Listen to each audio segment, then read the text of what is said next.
ত্রয়োদশ জাতীয় সংসদ নির্বাচনে যারা হাঁকে জয়যুক্ত করেছেন তাদের এখন প্রত্যাশা কি, কোনো সংশয় আছে কিনা কিংবা কোনো শঙ্কা তাদের ভিতরে কাজ করে কিনা সেটি এখন জানার চেষ্টা করব আমরা। প্রথমত হচ্ছে নিরাপত্তা, এটা হচ্ছে ফার্স্ট চয়েস। নিরাপত্তা সেটা জানের হোক, মালের হোক, সব কিছুর নিরাপত্তা, এটা হচ্ছে প্রথম চয়েস আমাদের। কারণ আমরা রাস্তাঘাটে বের হলে আমাদের যে নিরাপত্তা থাকতে হবে, এই যে ঈদের সময় বাড়ি যাব, যেতে পারি না, মানে বাড়িটা বন্ধ করে রেখে যাব, এই নিরাপত্তা আমরা চাই। তো আমরা সরকারের কাছে প্রথম যেটা চাই সেটা হচ্ছে সব দিক থেকে আমাদের সেফটি, সেটা জান এবং মাল দুটোরই সেফটি চাচ্ছি। তারাও তো একটা জিনিস দেখেছে যে আসলে পতন যে কোনো সময় হতে পারে, উত্থানও যে কোনো সময় হতে পারে। মানুষের জীবনটা এত বেশি ক্ষণস্থায়ী বা সময়গুলো এত বেশি ক্ষণস্থায়ী, কোনো কিছুই আসলে স্থায়ী না। তার মানে এখান থেকে প্রত্যেকটা মানুষের, সরকারের যেমন শিক্ষা নেওয়া উচিত, আমাদের দেশের জনগণেরও শিক্ষা নেওয়া উচিত যে আমরা আসলে পরিবর্তন চাই এবং আমাদেরও পরিবর্তন হওয়া উচিত।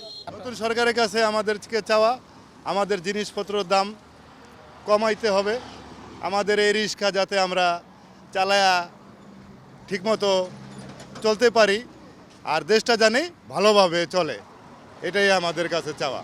আমরা যাদেরকে ম্যান্ডেট দিলাম সরকার পরিচালনা করার, তারা যারা এই ক্ষমতা নিয়ে তারা যারা জমিদার হয়ে না যায়, তারা যাতে এই ক্ষমতাটাকে নিজেদের জন্য, নিজেদের আত্মীয় স্বজনের জন্য, নিজেদের জন্য যাতে ব্যবহার করে তারাই শুধু ক্ষমতায় থাকবে আর জনগণ সেই ক্ষমতা ভোগ করবে না, এই জিনিসটা যাতে আর না হয়।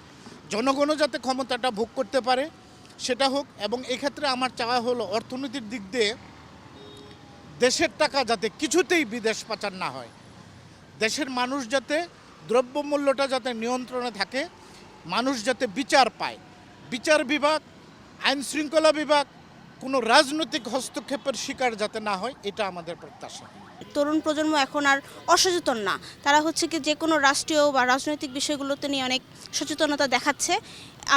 সরকারের মাথায় রাখা উচিত যে এখন দেশের জন্য যেটা ভালো আগে তাদেরকে সেটাই ভাবতে হবে। এই জন্যই হচ্ছে কি হাবরটা দেখে দেখবেন যে বেশি মানুষ চাচ্ছে সংস্কার হোক, কারণ সংস্কার না হলে সেই জুলাই যে জন্য আসছে সেটা হচ্ছে কি সম্পূর্ণ ব্যর্থ হবে আমার মনে হয়। আমরা আশা করব যে তারা পুরানো সরকারের ভুলগুলো আবার রিপিট করবে না। তারা হচ্ছে আমরা যে প্রত্যাশাগুলো নিয়ে তাদেরকে ভোট দিয়ে জয়যুক্ত করেছি তারা সেগুলো পূরণ করতে পারবে এবং তারা মনে রাখবে যে তরুণ প্রজন্ম এখন আর ঘুমিয়ে নেই।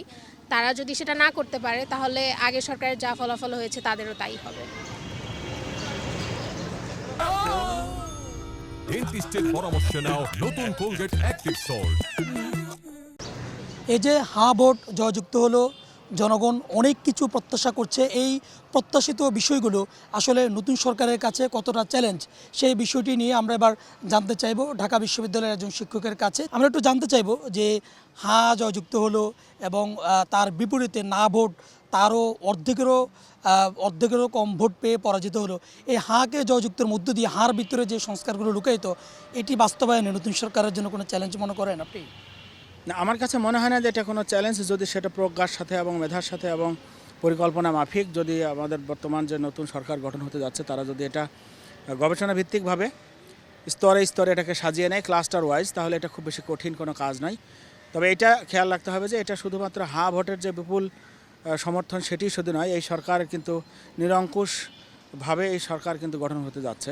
এটা গণতান্ত্রিক সরকার এবং সাধারণ মানুষের বিপুল পরিমাণ প্রত্যাশা এই সরকারের উপরে। সেই প্রত্যাশা পূরণ করবার জন্য আমি মনে করি যে নতুন যে জাতীয়তাবাদী সরকার সে প্রস্তুত আছেন, সেই প্রস্তুতির অংশ হিসেবে আমি মনে করি যে ধীরে পা ফেলা উচিত। প্রথমত কথা হলো যে সংস্কারের যে সমস্ত প্রত্যাশা অনুযায়ী মানুষ হাঁ ভোট দিয়েছে, এই সংস্কারগুলো আমি মনে করি বাংলাদেশের সরকারের এবং রাজনৈতিক সরকারের প্লাস রাষ্ট্র পরিচালনার জন্য, চেক অ্যান্ড ব্যালেন্সের জন্য এটা অত্যন্ত অপরিহার্য। কিছু বিষয় থাকে আবার যেন কেউ আমরা ফ্যাসিস্ট হয়ে না উঠি, সেই ফ্যাসিজমের ইতিহাস কিন্তু বাংলাদেশের মানুষ ভুলে নাই এবং সেই ফ্যাসিজমের ইতিহাস থেকে মুক্তি চাওয়ার জন্যই কিন্তু মানুষ এতটা ভোট দিয়েছে এবং এত হাঁ ভোটে এই সরকারের আমলে। এবং আমি মনে করি যে এটা সম্পূর্ণ নিরপেক্ষ এবং একেবারে আনন্দের সাথে ঈদের আনন্দের উৎসবের মতো করে এই নির্বাচন হয়েছে। সুতরাং মানুষের প্রত্যাশা এই সরকারের পূরণ করা উচিত। বাংলাদেশের এবারে যারা ভোটার, সে ভোটারদের একটা বড় অংশ কিন্তু আমাদের তরুণ ভোটার, যারা কখনো সেই মুক্তিযুদ্ধ দেখেনি, তারা কখনো আওয়ামী লীগের শাসন দেখেছে শুধুমাত্র বিগত 17 বছর। ফ্যাসিজমের জ্বলন্ত উদাহরণ তাদের হাতের কাছে, এবং সেইটার ভিত্তিতে তারা কিন্তু এবার সিদ্ধান্ত গ্রহণ করেছে। এবং এই তরুণ প্রজন্ম কিন্তু আমাদের জুলাই বিপ্লবের সঙ্গে তারা সরাসরি সংযুক্ত ছিল। যেমন বাংলাদেশ জাতীয়তাবাদী দল ছিল, যেমন আমাদের অন্যান্য দল ছিল, এমনকি ওই ফ্যাসিস্ট সরকারের অনেকেই কিন্তু ফ্যাসিস্ট সরকারের বিরুদ্ধেও প্রতিবাদ করেছিল। তো এই নতুন প্রজন্মের ভোটের সংখ্যা প্রায়ই কিন্তু 4 কোটির মতো, এবং আপনি দেখবেন যে আমাদের ভোট এসেছে কিন্তু 5 কোটি সামথিং, প্রায় 5 কোটির মতো। এবং এই যে তরুণ প্রজন্মের যে প্রত্যাশা, সেই প্রত্যাশার কারণে ভোট সবচেয়ে বেশি জয়যুক্ত হয়েছে। একই সাথে আমাদের মধ্যে যারা জনগণ যারা চেয়েছে, যারা একটা পরিবর্তন চাই, মানুষ কিন্তু আগের মতো সেই গতানুগতিক ধারায় প্রচলিত সরকার প্রত্যাশা করে না, এবং সেই সরকারের সে ধরনের শাসনও প্রত্যাশা করে না। সুতরাং ভোট জয়যুক্ত হওয়ার পিছনে অন্যতম প্রধান কারণ হলো যে মানুষের নতুন প্রত্যাশা, মানুষের নতুন পরিবর্তন, মানুষ সংস্কার চাই, এবং মানুষ, আমার কাছে যেটা মনে হয়েছে সেটি হলো যে মানুষ দুর্নীতিমুক্ত সমাজ চাই, মানুষ শান্তিপূর্ণভাবে বসবাস করতে চাই, এবং মানুষ একটা যুগপৎ শিক্ষা ব্যবস্থা, শিক্ষা থেকে শুরু করে রাজনীতি, অর্থনীতি সব জায়গায় বিগত ফ্যাসিস্ট সরকার নষ্ট করে ফেলেছে, সেই রাষ্ট্রীয় প্রতিষ্ঠানগুলো নষ্ট করে ফেলেছে। মানুষ প্রত্যাশা করে ভোটের মাধ্যমে এই সমস্ত রাষ্ট্রীয় প্রতিষ্ঠানগুলোকে সুষ্ঠুভাবে, নিরপেক্ষভাবে কাজ করতে দিয়ে বাংলাদেশকে একটা সভ্য রাষ্ট্রের দিকে নিয়ে যাওয়ার প্রত্যাশা। আমি যেটা পরামর্শ দেব সেটি হলো যে এত হতাশ হওয়ার কিছু নাই।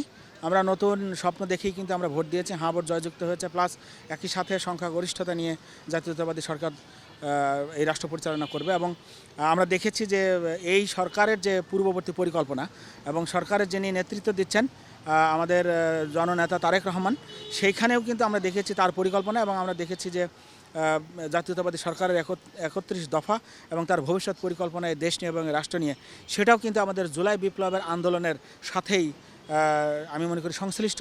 এবং সেটি কিন্তু কোনো জায়গায় এই সরকারের কোনো সুযোগই নাই যে জুলাই বিপ্লবের যে প্রত্যাশা বা যে আকাঙ্ক্ষা সেইটাকে অ্যাভয়েড করা, সেটার কিন্তু কোনো সুযোগ নাই। এবং এই সরকারের সে ধরনের কোনো, আমি মনে করি নতুন সরকারের সে ধরনের প্রত্যাশাও রাখা উচিত না।